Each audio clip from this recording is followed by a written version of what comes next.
ಏನು, ನೀವಿಬ್ಬರು ದಂಪತಿಗಳಾಗೋದನ್ನು ವಿವಾಹ ಮುಹೂರ್ತಕ್ಕೆ ಒಂದು ಮಿಥಿಲಾಪುರದಲ್ಲಿ ನೋಡೋಕ್ಕಾಗಿಲ್ಲ.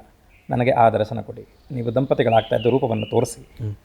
ಇದು ಯಾಕಿದು ವಿಶೇಷವಾಗಿ ಅವರು ಪ್ರಾರ್ಥಿಸ್ತಾರೆ ಅಂತ ಆದರೆ, ವಿಷ್ಣುವಿನ ಅವತಾರಗಳು ಅಂತ ನಾವು ನೋಡಿದ್ರೆ ಪ್ರಮುಖ ಅವತಾರಗಳಲ್ಲಿ ದಶಾವತಾರ, 10 ಅವತಾರ ಅಂತ. ಅದರಲ್ಲಿ ರಾಮಾವತಾರ 7ನೇ ಅವತಾರ. ಇದಕ್ಕೂ ಹಿಂದೆ ಮತ್ಸ್ಯ ಕೂರ್ಮ ವರಾಹ ನಾರಸಿಂಹ ವಾಮನ ಪರಶುರಾಮ ಅಂತ ಆಗಿದೆ 6 ಅವತಾರಗಳು. ಆದರೆ ರಾಮಾವತಾರದ ವಿಶೇಷ ಏನಪ್ಪ ಅಂದರೆ, ಹಿಂದೆ ಎಲ್ಲೂ 6 ಅವತಾರದಲ್ಲಿ ವಿವಾಹ ಕಾರ್ಯಕ್ರಮ ಬಂದಿಲ್ಲ.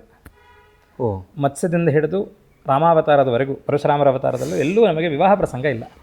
ಲಕ್ಷ್ಮೀ ನರಸಿಂಹ ಅಂತ ಪೂಜೆ ಮಾಡ್ತಾ ಇದ್ದೀವಿ ನಾವು. ಅವರೊಬ್ಬರಿಗೆ ಮಾತ್ರ ಲಕ್ಷ್ಮೀ ಸಹಿತವಾಗಿ ನರಸಿಂಹನಿಗೆ ಪೂಜೆ ನಡೀತಿದೆ. ಆದರೆ ಅವರೀರ್ವರೆಗೆ ವಿವಾಹವಾಯಿತಾ ಅಲ್ಲಿ ಅವತಾರದ ಅವಧಿಯಲ್ಲಿ ಅಲ್ಲೆಲ್ಲೂ ಉಲ್ಲೇಖವೂ ಇಲ್ಲ.